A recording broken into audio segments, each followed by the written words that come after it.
श्रीमद् भागवत में फिर आप सब वर्णन है, जानते हैं कि दिवाली का दिन था और सब लोग व्यस्त थे। कृष्ण नंद बाबा को पकड़कर कहते हैं कि बाबा ये सब इतनी किसी की शादी वादी है क्या? नंद बाबा ने कहा कि देवराज इंद्र की पूजा करनी है, दिवाली के दिन हमारा फिक्स होता है, इसलिए हम ये सब पूड़ी पकवान सब बना रहे हैं, पूरा ब्रज इंद्र की सेवा पूजा करेंगे। कृष्ण ने कहा इंद्र का बाप आपके घर पर है, सेवा पूजा मेरी होनी चाहिए, दूसरे के वहां जाते हैं। बोले अब मुझे प्रीचिंग शुरू करना ही पड़ेगा। कृष्ण ने नंद बाबा को कहा कि ये इंद्र की पूजा करने की क्या जरूरत है?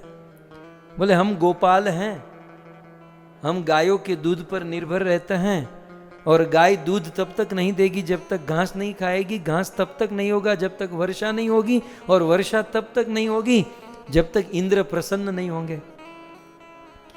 तो इंद्र को प्रसन्न करने के लिए हमने, कृष्ण ने कहा कि इंद्र कोई सुप्रीम पर्सनालिटी थोड़ी ना है, वो तो सुप्रीम पर्सनालिटी के वहां जॉब करता है, उसके हाथ में कुछ नहीं, वो तो हमारे कर्म को देने वाला देवता है। यदि हमारे कर्म में वर्षा लिखी है तो उसे तो मजबूरन जबरदस्ती करनी पड़ेगी, इसमें हमें उसकी अलग से पूजा करने की क्या जरूरत है? हमारी बैंक में यदि हमारे पैसे हैं तो कैशियर को पैसा देना ही, आज नहीं तो कल देना ही पड़ेगा, क्योंकि हमारे बोलते हैं। तो हमारे भाग्य में कर्म में वर्षा है तो इंद्र को देना पड़ेगा, उसमें वो बैंक वालों की आरती पूजा करने की जरूरत नहीं है, वो आपका अपना कर्म है। कृष्ण थे छोटे लेकिन उसकी बात धीरे धीरे सबको अपनी रेंज में लेने लगे।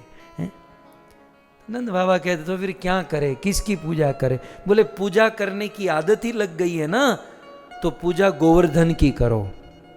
पूजा करने लायक गोवर्धन है, स्वयं ईश्वर है, ईश्वर का स्वरूप है, वो हमारी भक्ति का पोषण करेगा और वे वास्तव में हम सब का पोषण करता है।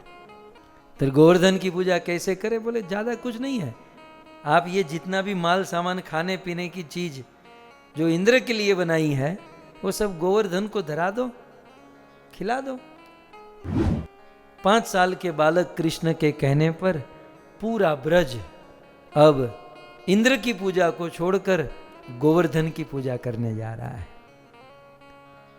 सब लोग अपना अपना भोजन, पूड़ी पकवान, माल सामान सब कुछ छकड़े में रखे, गोवर्धन की तलेटी में पहुंचे। सारा भोजन गोवर्धन के सामने रख दिया, अन्नकूट बन गया, अन्न का पर्वत बन गया। और बोले इसको भोग धराएगा कौन? बोले जिसने पट्टी पढ़ाई है उसी को बोलो। कृष्ण ही स्वयं घंटी लेकर बैठे, नमो ब्रह्मण्य देवाय गो ब्राह्मणिताय च, गोवर्धन महाराज आ जाइए।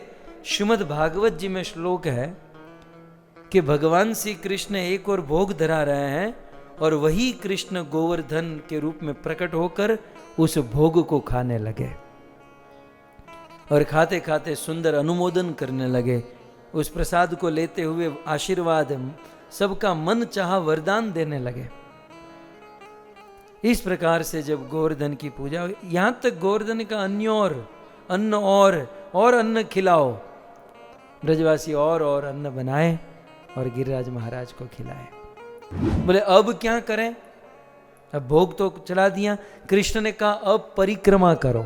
गिरिराज गोवर्धन की सबसे पहली परिक्रमा भगवान कृष्ण ने की थी, दूसरी परिक्रमा कृष्ण के साथ ब्रजवासियों ने की थी, तीसरी परिक्रमा, ये परिक्रमा कलयुग में श्री चैतन्य महाप्रभु ने की। और फिर चैतन्य महाप्रभु की परंपरा में सनातन गोस्वामी तो गोवर्धन परिक्रमा डेली विदाउट फेल रोज गोवर्धन परिक्रमा करते थे। आज भी कुछ लोग गिरिराज जी की रोज परिक्रमा करते हैं, कुछ लोग पूर्णिमा के दिन, कुछ अमावस्या के दिन। इस प्रकार से गिरिराज जी की परिक्रमा होती है।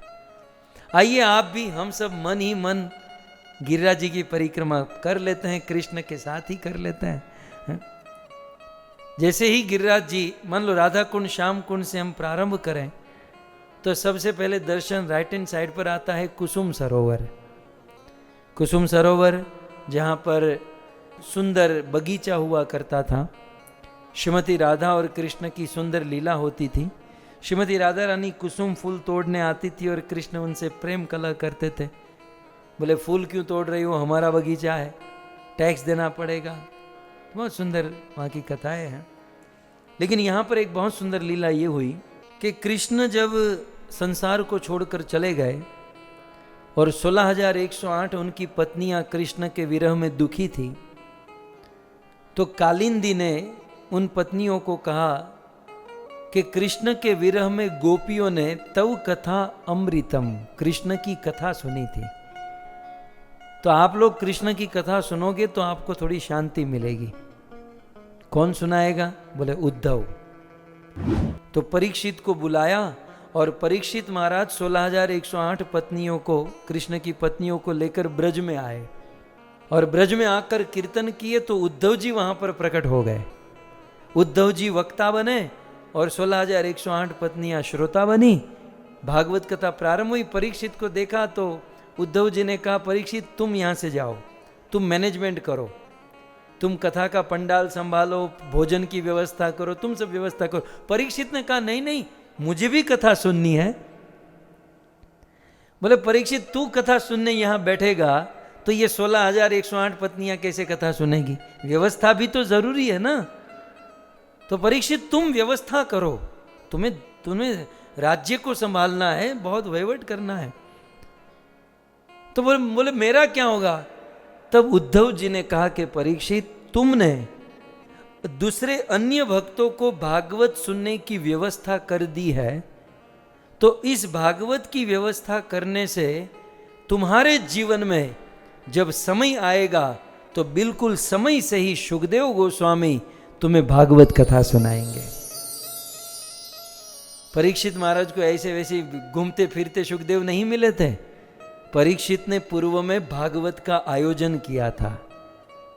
जैसे आप लोग भागवत ऑर्गेनाइज करते हैं ना, तो जो लोग भागवत ऑर्गेनाइज करते हैं, भागवत का आयोजन करता है, जो लोग समाज और संसार को भागवत कथा की व्यवस्था देता है, उस यजमान के लिए उस भक्त को कथा सुनाने की व्यवस्था स्वयं भगवान करते हैं।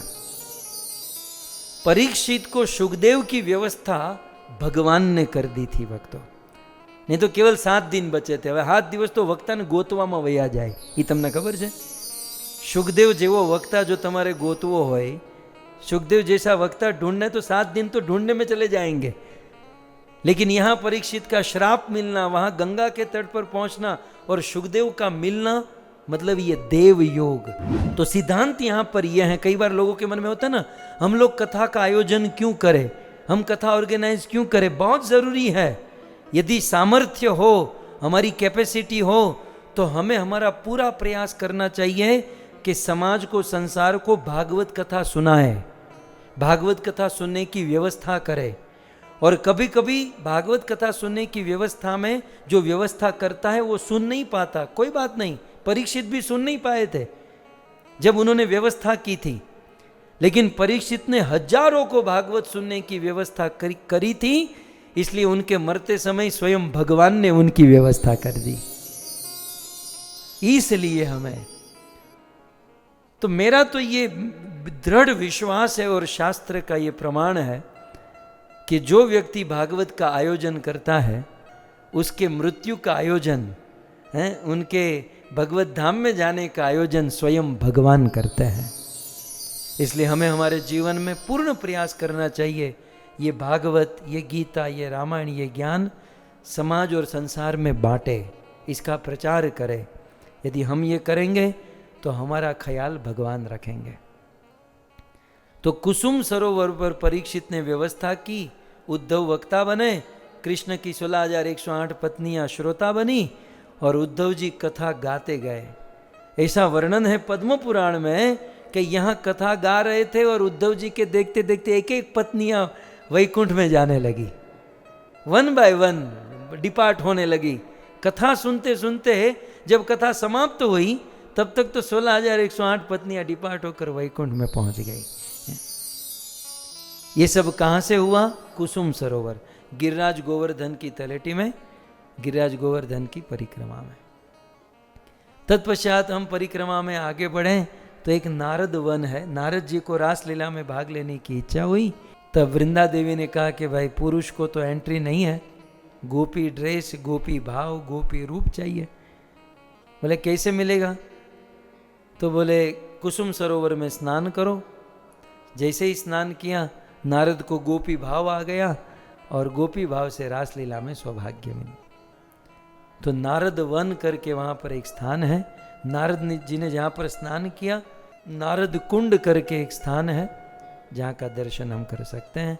फिर आगे चलें तो श्याम वन, रत्न सिंहासन, और आगे चले तो मानसी गंगा, और आगे चले तो मुखारविंद, और आगे चले गोविंद कुंड, दान घाटी, पुछरी का लोठा, और फिर ऐसा करते हुए जतीपुरा, गिरिराज गोवर्धन का मुखारविंद जहाँ पर गोवर्धन जी को दूध चढ़ता है, और धीरे धीरे धीरे परिक्रमा करते करते आगे बढ़े तो उद्धव क्यारी, और फिर आगे बढ़े तो राधा कुंड, श्याम कुंड, और इस प्रकार से गिरिराज गोवर्धन की परिक्रमा समाप्त हुई।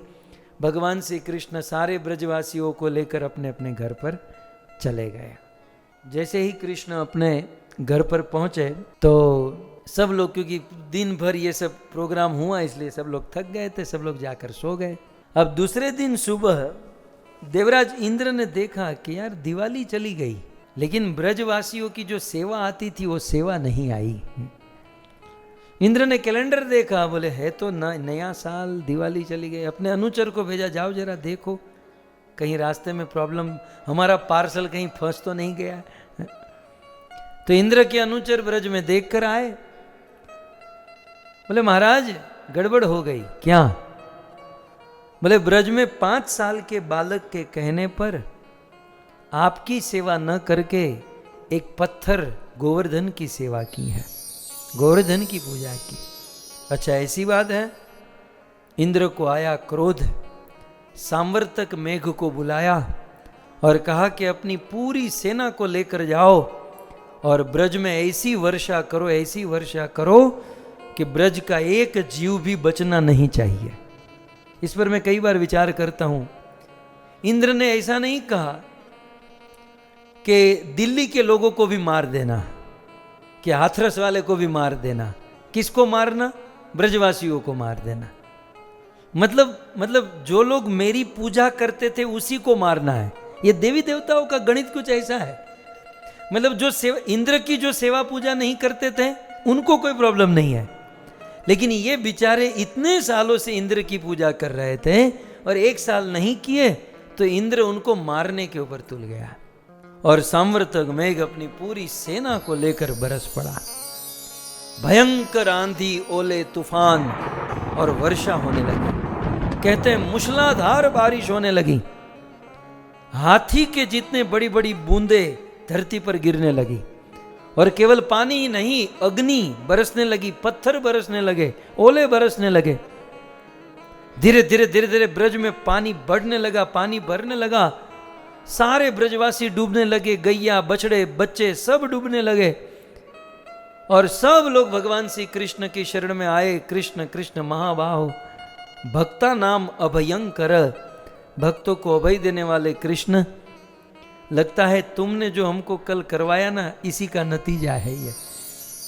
कृष्ण ने कहा किसी को चिंता करने की जरूरत नहीं है, आप सब लोग अपने बच्चों को, गाय बछड़ों को, सबको लेकर मेरे साथ चलो। हमने जिनकी पूजा की है वही हमारी रक्षा करेंगे। सारे ब्रजवासी भगवान श्री कृष्ण के साथ, गाय बछड़े सब कृष्ण के साथ, और कृष्ण सबको लेकर गोवर्धन की तलेटी में आए। और कृष्ण ने अपना बायां हाथ गोवर्धन के नीचे डाला। सुखदेव जी कहते हैं कि छोटे छोटे बच्चे बरसाती ऋतु में खेल खेल में जैसे बरसाती छाते को उखाड़ देते हैं, मशरूम को उखाड़ देते हैं, वैसे कृष्ण ने अपने हाथ से उस गोवर्धन को पृथ्वी से उखाड़ा और पहले तो आकाश में उछाला और अपनी कानी उंगली पर धारण कर लिया। कहा कि छाता खुल गया है, आप सब लोग इसके नीचे आ जाइए। सारे ब्रजवासी उस गिरिराज गोवर्धन के नीचे आ गए। इंद्र वर्षा बरसाता रह गया और कृष्ण ने दूसरी ओर अपने सुदर्शन चक्र को आदेश दे दिया कि ब्रज की सीमा में सुदर्शन चक्र तेज गति से भ्रमण करने लगा। जितना भी पानी नीचे गिर रहा था वो तो सुदर्शन सुखा रहा था, और ऊपर से जो वर्षा हो रही थी उससे गोवर्धन से रक्षा हो रही थी। और इस प्रकार से 1 दिन 2 दिन 3 दिन नहीं, 7 दिन तक कृष्ण ने अपने हाथों में गिरिराज को धारण किया और ब्रजवासियों के साथ रहे।